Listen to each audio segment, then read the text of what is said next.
36 TV news. పగలు పద్ధతిగా వ్యాపారం, రాత్రి వేళల్లో అక్రమ దందా, రైతుల కష్టాన్ని సిండికేట్ మాఫియా ఎలా దోచుకుంటోంది?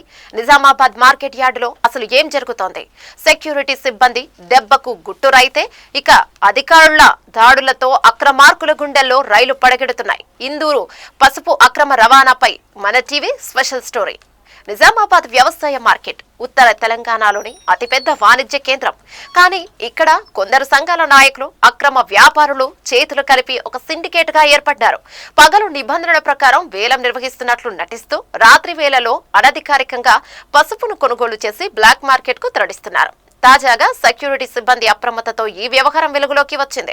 రంగంలోకి దిగిన అధికారులు దాడులు నిర్వహిస్తున్నారని విశ్వసనీయ సమాచారం. నిజామాబాద్ మార్కెట్ యార్డులో నిబంధనలు గాలికి ఎగురుతున్నాయి. పసుపు రైతుల అమాయకత్వాన్ని ఆసరా చేసుకుని కొందరు నాయకులు సిండికేట్ రాజకీయం నడుపుతున్నారు.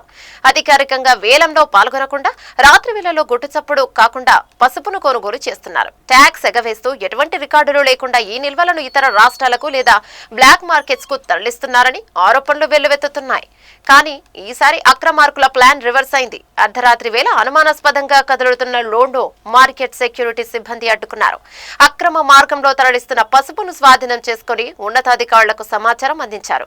దీంతో ఒక్కసారిగా మార్కెట్ యార్డులో కలకలం రేగింది. ఇన్నాళ్లుగా నిమ్మకు నీరెత్తినట్లు వ్యవహరించిన అధికారులు తప్పనిసరి పరిస్థితుల్లో మార్కెట్ యార్డ్ అధికారులు రంగంలోకి దిగారని తెలుస్తుంది. మార్కెట్ కమిటీ సెక్రటరీ నేతృత్వంలో అధికారులు పలు దుకాణాల సముదాయాలపై మెరుపు దాడులు చేశారని తెలుస్తోంది. స్టాక్ రిజిస్టర్లు, యార్డ్లోకి వచ్చిన బస్తాల లెక్కలు, దుకాణాల్లో ఉన్న నిల్వలను సరిపోల్చుతున్నారు. కొనుగోళ్లలో భారీగా వ్యత్యాసాలు ఉన్నట్లు సమాచారం. అయితే ఈ సిండికేట్ వెనుక ఉన్న రాజకీయ పలుకుబడి కలిగిన ఆ నాయకులు ఎవరు?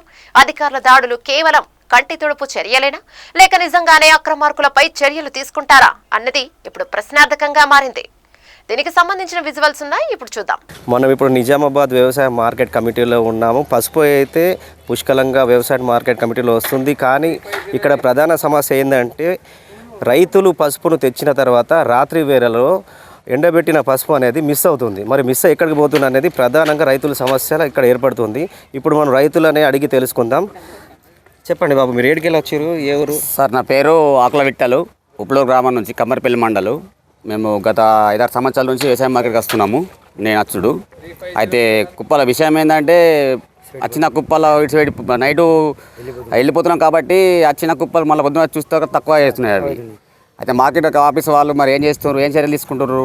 ఒక సీసీ కెమెరా కానీ లేకపోతే ఒక కావలిదారులు కానీ ఏమైనా పెట్టి రైతుకు కొద్దిగా మేలు చేసే కాపరికి పెట్టి రైతుకు మేలు చేస్తే మంచిదని నా అభిప్రాయం. కాపు కాస్తే మరి చూడు, సీసీ కెమెరాలు కానీ వ్యవసాయ మార్కెట్ వాళ్ళు ఖచ్చితంగా తిరిగి చర్య తీసుకొని అది మరి ఎటు పోతుంది అనేది ఖచ్చితంగా చర్య తీసుకొని దాన్ని ఎట్లా అయితే రైతు లాభపడతాడు. ఇదివరకే రేట్లు లేక రైతు తికమక అవుతుండు. ప్లస్ మళ్ళీ ఒకటి ఈ తెచ్చిన మాల్ని మళ్ళీ తెల్ల చూస్తే తక్కువ అవుతున్నాయి. అది ఏ రకంగా పోతుంది అనేది వ్యవసాయ మార్కెట్ వాళ్ళు ఖచ్చితంగా దానికి చర్య తీసుకోవాలని మా రైతుల తరపున అందరు విన్నపం చేస్తున్నాము. కానీ వ్యవసాయ అధికారులు, వ్యవసాయ మార్కెట్ కమిటీ అధికారులు మాత్రం చెప్తున్నది ఏంటంటే, మేము సెక్యూరిటీ బాగానే పెంచాము, ప్రతి దగ్గర సెక్యూరిటీ సీసీ కెమెరాలు ఉన్నాయి, విజిలెన్స్ వ్యవస్థ కూడా బాగా పనిచేస్తుంది అంటున్నారు. ఇలాంటి మనకు పసుపు అనేది మిస్ అవుతలేదు అంటున్నారు. దీనిపైన మీరు ఏమంటారు? మిస్ అవుతుందా, మిస్ అవుతలేదు? ఖచ్చితంగా మిస్ అవుతుందండి. ఇప్పుడు మార్కెట్ వాళ్ళు చెప్తుంది ఏంటంటే సీసీ కెమెరాలు ఎక్కడ పనిచేస్తున్నాయి, పనిచేస్తే చూస్తే కూడా ఏర్పడుతుంది కదా. ఇప్పుడు మార్కెట్ వాళ్ళు సీసీ కెమెరాలు ప్లస్ మళ్ళీ ఒక కావాలి వాళ్ళని పెట్టితే ఒక మంచిగా ఉంటుంది. ఇప్పుడు మిస్ కాకుండా రైతైతే అబద్ధం ఆడాడు కదా. ఇప్పుడు ఏదైనా కానీ కుప్ప చిన్న అవుతున్నాయి. మరి అది ఎటు పోతుంది అనేది మార్కెట్ వాళ్ళే తెలుసుకొని దానికి చర్య తీసుకోవాలా అదేందనేది. ఖచ్చితంగా ఆ చర్య ఏందని ఖచ్చితంగా మార్కెట్ ఆఫీస్కు ఒకటే డిమాండ్ చేస్తున్నాం. మార్కెట్ ఆఫీస్ వాళ్ళకు ఖచ్చితంగా దాని గురించి తగిన చర్య తీసుకో, సీసీ కెమెరాల లేకపోతే కాపలదారులు ఖచ్చితంగా పెట్టగలరు. మీరు చెప్పు బాబు, నీ పేరు ఏందో, నువ్వు ఏడికెళ్ళి వచ్చినావు? ఉప్లూరు ఆకుల రాజేశ్వరిని. ఉప్లూరు ఆకుల రాజేశ్వరిని సార్. మార్కెట్కి వచ్చిన సార్, ఈ సీసీ కెమెరా లేవు సారు, కాపలికలు లేరు, సీసీ కెమెరాలు ఉన్నాయంటున్నారు. అందులో ఏం కనబడతలేవు సీసీ కెమెరాలలో. మార్కెట్కి వచ్చి ఇప్పుడు మేము విడిచిపెట్టి రాత్రికి వెళ్ళిపోతున్నాము, పొద్దున వస్తున్నాము. వచ్చేవరకల్లా సార్ కుప్పలు చిన్నగా కొడుతున్నాయి. అలా ఏమి వేసేటిది ఏర్పడతలేదు సార్. సీసీ కెమెరాలు అయితే కాపా ఏమో పెడితే మాకు అర్థమవుతుంది సార్. ఇట్లయితే రైతులకు నష్టపోతాం. ఎంత కష్టపడుతున్నాము, ఎంత కష్టపడి పనిచేస్తున్నాము. ఒక్కొక్క రోజు ఎంత కష్టమవుతుంది మాకు. ఇక్కడ నుంచి తెచ్చుడు, కిరాయిలు, ధర, ఇవన్నీ సార్ బాగా ఇబ్బంది అవుతుంది సార్. సీసీ కెమెరాలు కంపల్సరీ కావాలా. కావాలి కాపు ఖచ్చితంగా కంపల్సరీ కావాలా మార్కెట్లో, లేకపోతే ఇట్లయితే బాగుండదు సార్.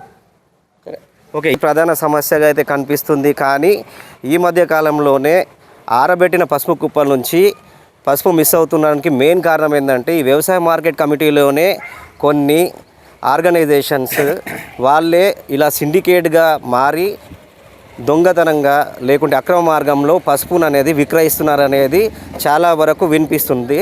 దీనిపైన మరి వ్యవసాయ మార్కెట్ కమిటీ అధికారులు ఎలాంటి చర్యలు తీసుకుంటారో మనం వేచి చూద్దాం. మరి నా పేరు ఆవర్ నరేష్, గ్రామం ముప్లూరు, మండలం కమ్మర్పల్లి. అయితే 3 ఎకరాల్లో పసుపు వేసిన నేను. 3 ఎకరాల్లో పసుపు వేస్తే మనకు ఎంత లేనాను ఒక 70 డ్రమ్ములు వచ్చింది.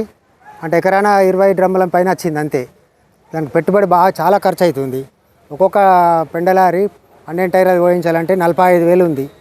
ఎకరానికి 2 లారీలు పోయించాలా, మళ్ళీ నల్ల మట్టి వేయాలి ఎకరానికి 2 టారాసులు. ఇట్లా మొత్తం మీద 1,00,000 పైన ఖర్చు వస్తుంది ఎకరానికి. కాకపోతే ఇక్కడ వచ్చి చూస్తే మనకు అధిక వర్షాల వల్ల దిగుబడి బాగా తగ్గింది. ఇంతలైనా 40 డ్రమ్ములు రావాలి ఎకరాన మినిమం విత్తనం తీయంగా.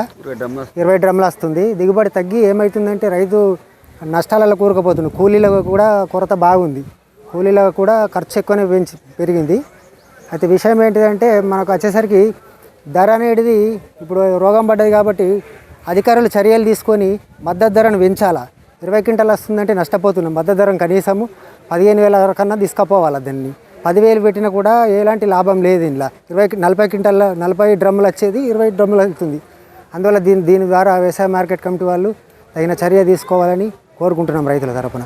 ఇవి బులెటిన్ అప్డేట్స్. మరిన్ని అప్డేట్స్ కై చూస్తూనే ఉండండి ఈ 6 టీవీ న్యూస్.